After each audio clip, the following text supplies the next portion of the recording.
Hi everyone, welcome back to our channel. तो हमारा chapter चल रहा था नंबर सिस्टम का। ठीक है, तो उसके हम कितने पार्ट कर चुके हैं? 4। ये आज हमारा 5th पार्ट है। ठीक है, तो अब देखिए टोटल, अब इसमें पढ़ेंगे आज नंबर ऑफ फैक्टर्स, मतलब कि नंबर ऑफ फैक्टर मतलब गुणनखंडों की संख्या। इसको हम हिंदी में क्या बोलेंगे? गुणनखंडों की संख्या। ठीक है, तो इसमें पहला है टोटल नंबर ऑफ फैक्टर, मतलब कि कुल गुणनखंडों की संख्या। इसका होगा टोटल नंबर ऑफ फैक्टर, इसको शॉर्ट फॉर्म में हम TNF भी बोलेंगे। सेकंड है ऑड नंबर ऑफ फैक्टर, मतलब कि ONF, मतलब ऑड नंबर ऑफ फैक्टर क्या होगा? विषम गुणनखंडों की संख्या। और थर्ड है even number of factor, ENF मतलब कि सम गुणनखंडों की संख्या। फोर्थ है total prime number of factors. Total prime number of factors क्या होता है? कि कुल अभाज्य गुणनखंडों की संख्या, जिसको हम हिंदी में बोलेंगे, और इंग्लिश में इसका शॉर्ट फॉर्म होगा TPNF, मतलब कि कुल अभाज्य गुणनखंडों की संख्या। अब लास्ट है distinct prime number of factor, मतलब कि डिस्टिंक्ट क्या होगा? विशिष्ट अभाज्य गुणनखंडों की संख्या। डिस्टिंक्ट मतलब कि विशिष्ट अभाज्य गुणनखंडों की संख्या। ठीक है, तो टोटल नंबर ऑफ फैक्टर मतलब नंबर ऑफ फैक्टर कितने होंगे? 5 तरह के हम क्वेश्चन करेंगे, उसमें इसी तरह के क्वेश्चंस पूछे जाते हैं। अब देखिए, मैं पहला एग्जांपल लेती हूँ। जैसे 12 ले लिया। अब इसमें बोला है पूरे गुणनखंड कितने हैं, मतलब अगर हमने इसके गुणनखंड निकाले 12 के, तो 2, 6, 2, 3 और 3, तो 2 का स्क्वायर और 3 की 1। अब इसमें पूछ लिया TNF मतलब कि टोटल गुणनखंडों की संख्या। कैसे निकालेंगे? जो बेस में जो संख्या है उसकी इकाई में जो संख्या है उसमें +1 करके गुना कर देंगे। यहाँ +1 कर दिया, यहीं 3 के इकाई में कितने अंक है? 1, तो गुना 1 + 1, तो कितना हो जाएगा? 3 × 2 मतलब कि 6। तो टोटल नंबर ऑफ फैक्टर कितने हो जाएगा? TNF, मतलब कि टोटल नंबर कुल गुणनखंडों की संख्या कितनी आ जाएगी हमारे यहाँ पे? 6। तो 6 हमारा यहाँ पे आंसर हो जाएगा। ये तो टोटल नंबर ऑफ फैक्टर होगा। और कुल इसका मल्टीप्लाई कितने होंगे? 12 के मल्टीप्लाई कितने होंगे? 1 होगा, 2 होगा, 3 होगा, 4 होगा, 5 नहीं होता, 6 होगा, 12 होगा। तो मल्टीप्लाई कितने हैं? 6। तो मल्टीप्लाई अलग होता है और टोटल नंबर ऑफ फैक्टर अलग होते हैं। ये मल्टीप्लाई नहीं, ये पूरे के पूरे फैक्टर है। ठीक है, ये मल्टीप्लाई नहीं है, तो 6। अब देखिए, तो छोटी सी संख्या को तो हम आसानी से निकाल सकते, 6 निकाल दिया। बड़ी संख्या आ जाए तो उसके लिए हम ये वाला, सभी के लिए हमें टोटल नंबर ऑफ फैक्टर कैसे निकालेंगे? बेस में जो संख्या है उसकी इकाई में जो संख्या है उसमें +1 करके गुना करना है, बस इतना करना है। और मल्टीप्लिकेशन क्या होता है? जैसे 12 का मल्टीप्लिकेशन कितना होगा? 1 होगा, 12 होगा, 24 होगा, 36 होगा, 38 होगा, मतलब कि अनंत तक चलेगा। Multiplication is a different thing. ठीक है, and taught factor is different. दोनों में बहुत अंतर है, रात दिन का अंतर है। कभी ये मत सोचना कि फैक्टर और मल्टीप्लिकेशन एक ही होता है, मल्टीप्लाई। ठीक है, तो दोनों अलग है। अब जैसे मैं आपको एक और एग्जांपल ले लेते हैं। हम यहाँ पे 120 का 120 के फैक्टर, हमें टोटल नंबर ऑफ फैक्टर बताने। पहले हम इसके गुणनखंड निकालेंगे। 120 के 2, 60, 2, 30, 2 का 15, 5, 5, और ये 3 का 5 और 5 है, तो कितने हुए? 220 के 2 की इकाई 3, 3 का इकाई 1, 5 की इकाई 1। ठीक है, अब हमें यहाँ पूछ लिया कि टोटल नंबर ऑफ फैक्टर कितने, तो क्या करेंगे? बेस में जो संख्या है उसकी इकाई में 3 है ना, ये 3 + 1 गुना 1 + 1 गुना 1, सब में +1 करना है जो इकाई में जो भी संख्या है। तो कितना होगा? 4 × 2 × 2। इसको हम यहाँ पे गुना किया तो 8 हो जाए तो 16, 4 2 जाए तो 16। तो टोटल नंबर ऑफ फैक्टर कितने आ गए हमारे? 16। अब कहीं पूछ लिया इसके ऑड नंबर ऑफ फैक्टर, मतलब कि विषम गुणनखंडों की संख्या। तो हम कैसे निकालेंगे? विषम संख्या कौन कौन सी है हमारी यहाँ पे? 3 और 5। 3 और 5 है तो सेम वही प्रोसेस होगा। इकाई में जो संख्या 1 प्लस कर देंगे, इधर गुना कर देंगे, 1 प्लस कर देंगे, तो 2 गुना 2 मतलब कि 4 हो जाएगा। और विषम गुणनखंडों की संख्या। और सेम हमें यहाँ पे निकालना है ENF, मतलब कि सम गुणनखंडों की संख्या। सम गुणनखंडों की संख्या हम कैसे निकालेंगे? इधर 3, तो देखिए 2 को हम किसी से भी गुना करेंगे वो संख्या सम ही रहेगी, तो सम तीनों ही आएंगे। ये 2 भी होगा, 5 भी होगा, 3 भी होगा, 5 भी होगा, क्योंकि हमें पता है जैसे कि हम पढ़ चुके हैं सम गुना ओड, मतलब कि सम गुना विषम कितना आता है, जैसे इवन इंटू ओड के होता है, हमेशा इवन ही रहता है। तो यहाँ पे हम 2 के साथ जो भी चीज़, मतलब कि सम के साथ जो भी चीज़ गुना होगी वो हमेशा इवन ही रहेगी। तो यहाँ हम तीनों ही संख्या लेंगे। तो इसके लिए क्या करेंगे, वही सेम +1 कर देंगे। तो कितना होगा, 3 गुना 2 गुना 2, सब में ++1 कर दिया हमने ऊपर। ठीक है, बस हमें बता इस वाली सम संख्या में प्लस नहीं करना है। जो सम संख्या होगी उसको कभी प्लस नहीं करना है, बाकी जो विषम संख्या होगी उसको +1 करना है। ये हमें अच्छे से ध्यान रखना है। तो यहाँ हमारे कितना हो जाएगा, 12। तो हमारी कुल सम गुणनखंडों की संख्या कितनी हो जाएगी, 12। ये अच्छे से याद रखना है। या तो ऐसे निकाल लीजिए, या फिर आप ऐसा कर सकते हैं, टोटल नंबर ऑफ फैक्टर में से मैं एक मिनट दूसरा कलर ले लेती हूँ इधर। या तो आप ऐसा कर सकते हैं, टोटल नंबर ऑफ फैक्टर में से विषम घटा दीजिए, 16 - 4 12। तो इससे भी हमारे सम आ सकता है। या तो आप ऐसे कर लीजिए, या फिर ऐसे कर लीजिए कि जो सम संख्या उसकी इकाई सेम रहेगी, बाकी की +1 करना है। ठीक है, ये हमारे इस तरह से होगा। टोटल नंबर ऑफ फैक्टर, विषम गुणनखंडों की संख्या और सम गुणनखंडों की संख्या हमें से निकालेंगे। जैसे हम क्वेश्चन करेंगे हमें आइडिया होता जाएगा किस तरह के क्वेश्चन पूछे जाते हैं।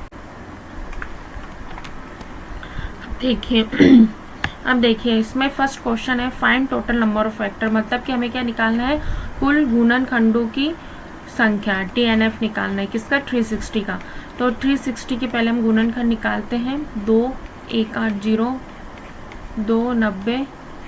मैं 1-2 क्वेश्चन में गुणनखंड निकाल के बताऊंगी, बाकी मैं नहीं निकाल के बताऊंगी। 2 4 5 3 5 3 का 5। तो कुल कितने इसके गुणनखंड आ जाएंगे हमारे यहाँ पे, जैसे 2 का क्यूब गुना 3 का स्क्वायर गुना 5 में 1। अब हमें क्या निकालना है, total number of factor. Total number हम फैक्टर कैसे निकालेंगे, इकाई में जो संख्या उसमें प्लस कर देंगे। 3 + 1 × 2 + 1 × 1 + 1। तो यहाँ होगा 4 × 3 × 2। ठीक है, तो 4 3 = 12। तो टोटल नंबर ऑफ फैक्टर कितने हो जाएंगे हमारे यहाँ पे, 24 हो जाएंगे। तो 24 हमारा यहाँ पे आंसर आ जाएगा। ठीक है, अब इसमें बोला है find prime number of factor, मतलब अभाज्य गुणनखंडों की संख्या 250 का। अब 250 के गुणनखंड क्या क्या होते हैं, 2 की इकाई 1 गुना 5 की इकाई 3। तो हमें प्राइम नंबर निकालना है। अब देखिए प्राइम नंबर 2 भी है 5 भी है, दोनों हमारे यहाँ पे प्राइम नंबर है। तो हमें क्या निकालना है, टोटल प्राइम नंबर के, मतलब कुल अभाज्य गुणनखंडों की संख्या हम कैसे निकालेंगे, इसमें जैसे इकाई में जो संख्या है ना, प्राइम नंबर जो भी है उनको आपस में प्लस कर देंगे।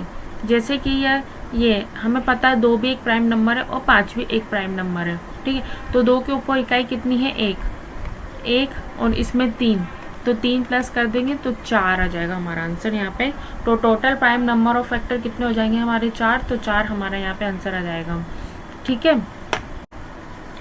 अब देखिए नेक्स्ट बोला है हमें 720 के कितने गुणनखंड 3 से विभाजित है, मतलब कि इसके कितने गुणनखंड 3 से विभाजित होंगे। ये थोड़ा अलग टाइप का क्वेश्चन है। अब देखिए 720, या तो पहले हम क्या करते हैं, 720 को हम क्या करते हैं, 3 से विभाजित कर देते हैं। 3 से भाग किया तो कितना आया, 240। अब 240 के कितने गुणनखंड होते हैं हमारे यहाँ पे, 2 की इकाई 4, 3 की 1 और 5 की 1। ठीक है, अब क्या करेंगे, इसका टोटल नंबर ऑफ फैक्टर निकाल देंगे। टोटल नंबर ऑफ फैक्टर हमें पता है, ऊपर 4 है, 4 + 1 गुना 1 है, 1 + 1 गुना, इधर भी 1 है, 1 + 1 आपस में मल्टीप्लाई करेंगे, मतलब 5 गुना 2 गुना 2, तो 5 × 10 20। तो टोटल नंबर ऑफ फैक्टर कितने आ जाएंगे हमारे, 20। तो 20 हमारा आंसर आ जाएगा। फर्स्ट तो ये स्टेप है। इससे करेंगे तो काफ़ी सही रहेगा क्वेश्चन करने में, ठीक है। तो हम इस तरह से ही क्वेश्चन करेंगे। वैसे तो बस 3 से विभाजित करना है और नॉर्मल वही टोटल नंबर ऑफ फैक्टर निकालना है, कोई इसमें इतना लेंदी वाला काम नहीं है यहाँ पे, ठीक है। अब नेक्स्ट है हमारे फाइंड द इवन फैक्टर, मतलब सम गुणनखंडों की संख्या निकालनी है 600 की।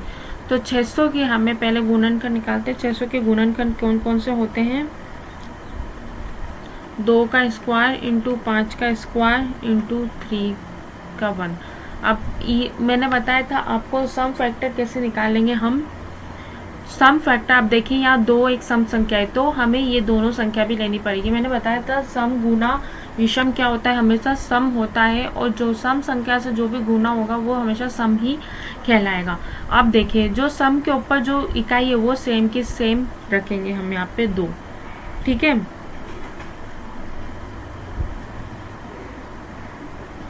तो रखेंगे सेम।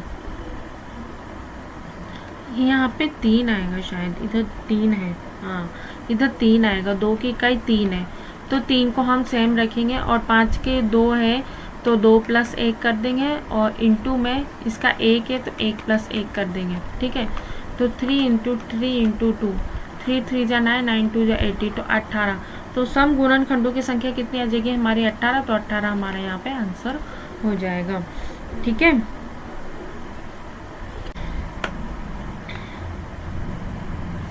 अब हमें बताना है विषम गुणनखंडों की संख्या और फैक्टर ऑफ 750। तो 750 के हमें पता है, 750 के फैक्टर कौन कौन से होते हैं? 2 की इकाई 1 इंटू 3 की इकाई 1 इंटू 5 की इकाई 3। अब हमें निकालना विषम, तो विषम संख्या ही लेंगे हम 3 और 5, 2 को हटा देंगे तो क्या होगा इसका? 3 में 1 प्लस करेंगे और इंटू में 5 में कितना है? 3, तो +1 कर देंगे। तो 2 × 4 = 8। तो विषम गुणनखंडों की संख्या कितनी हो जाएगी? 8। तो 8 हमारा यहाँ पे आंसर आ जाएगा, ठीक है।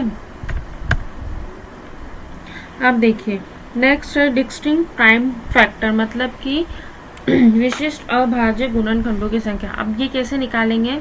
ये बहुत ही इजी है वैसे तो, मैं आपको बताती हूँ। जैसे कि हमने एक लिया एग्जाम्पल 120, इसका होता है 3 × 1 × 5 की पावर 1, ठीक है। अब हमें विशिष्ट गुणनखंडों की संख्या हम कैसे निकालेंगे? इसमें विशिष्ट गुणन का मतलब कि बेस में कितनी बार प्राइम नंबर है, बेस में जितनी बार प्राइम नंबर होगा उतनी ही हमारे डिस्टिंक्ट प्राइम नंबर होंगे। तो अब देखिए बेस में कितने प्राइम नंबर है हमारे यहाँ पे? 2, ये भी प्राइम नंबर है, 3 भी हमारा प्राइम नंबर है, 5 भी हमारा प्राइम नंबर है। तो कितने प्राइम नंबर हो गए? 3। तो डिस्टिंक्ट प्राइम फैक्टर कैसे निकालते हैं? बेस में, मतलब कि बेस देखना है, बेस में जितने हमारे प्राइम नंबर होंगे, अभाज्य संख्या होगी, उतनी हमारे विशिष्ट अभाज्य गुणनखंड निकाल सकते हैं। हमें बेस देखना है बस, कितने बेस है? ये भी प्राइम नंबर है, 2 भी, 3 भी हमारा प्राइम नंबर है और 5 भी हमारा प्राइम नंबर है। तो 3 हमारे यहाँ पे प्राइम नंबर है, तो 3 हमारा यहाँ पे आंसर आ जाएगा, ठीक है। बस इतना सा ही हमें यहाँ पे ध्यान रखना है। अब देखिए total number of composite factor, मतलब कि कुल भाज्य गुणनखंडों की संख्या, वो कैसे निकालेंगे? जैसे कि 120 लिया मैंने, 120 के फैक्टर होते हैं हमारे 2 की पावर 3 × 5 की पावर 1 × 3 की पावर 1, ठीक है। अब इसके टोटल नंबर ऑफ फैक्टर हम कैसे निकालेंगे? यहाँ पे ऊपर कितनी संख्या है? 3 + 1 × 1 + 1 × 1 + 1, ठीक है। तो 4 × 2 × 2, मतलब कि टोटल नंबर ऑफ फैक्टर हमारे यहाँ पे 16 आ जाएंगे, ठीक है। और distinct prime number of factor कितने होंगे? Distinct prime number of factor मैंने अभी आपको बताया था, बेस में जितनी प्राइम संख्या उतनी है, तो कितनी है? 3 हमारी प्राइम संख्या हो जाएगी। अब हमें निकालना है total number of composite factor, मतलब कुल अभाज्य गुणनखंडों की संख्या। हम कैसे निकालेंगे? उसमें 16 - 3 टोटल नंबर ऑफ फैक्टर में से हम डिस्टिंक्ट नंबर ऑफ फैक्टर, ये टोटल नंबर ऑफ फैक्टर में से हम distinct prime number of factor minus करेंगे। तो 16 - 3 और -1 तो करना ही, क्योंकि एक इसलिए माइनस कर रहे हैं क्योंकि एक जो है वो हमारा न तो प्राइम नंबर होता है न तो कंपोजिट नंबर होता है, तो एक को भी हमें यहाँ से हटाना है। तो हमारे total number of composite factor कितने आ जाएंगे, 16 माइनस 3, तो 16 माइनस 4 12, तो 12 हमारे यहाँ पे आंसर आ जाएगा। Total number of composite factor कितने आ जाएंगे हमारे 12, तो 12 हमारे यहाँ पे आंसर आ जाएगा। ठीक है, तो आज हमने क्या क्या पढ़ा, नंबर ऑफ फैक्टर्स निकालना। टोटल नंबर ऑफ फैक्टर्स मैंने आपको बताया, इकाई में जितनी संख्या होगी उसमें +1 करके गुना कर देंगे, और विषम के लिए विषम संख्या जितनी होगी उसमें भी +1 गुना कर देंगे बेस की, और विषम वाला। और सम वाला क्या होगा, अगर सम गुना विषम करेंगे तो हमारा सम ही आता है, तो जो सम संख्या होगी हमारी वो सेम के सेम इकाई सेम रहेगी उसकी, लेकिन विषम वालों की क्या करेंगे, +1 करके आपस में इनको गुना कर देंगे। और डिस्क्रीट प्राइम नंबर मतलब विशिष्ट अभाज्य गुणनखंडों की संख्या, बेस के ही प्राइम नंबर देखने और उतने ही हमारे विशिष्ट अभाज्य गुणनखंडों की संख्या आ जाएगी। और कंपोजिट नंबर मैंने आपको क्या बताया, कंपोजिट नंबर में क्या होगा, total number of factor minus हम क्या करेंगे, डिस्क्रीट प्राइम फैक्टर को माइनस करोगे, -1 कर देंगे, तो हमारा total number of composite factor आ जाएंगे। ठीक है, तो आज की क्लास हम यही खत्म करते हैं नंबर सिस्टम की। कल वापस हमारे ये चैप्टर कंटिन्यू रहेगा। ठीक है, अगर आपको वीडियो अच्छी लगी तो please like share and channel को सब्सक्राइब करना ना भूलें।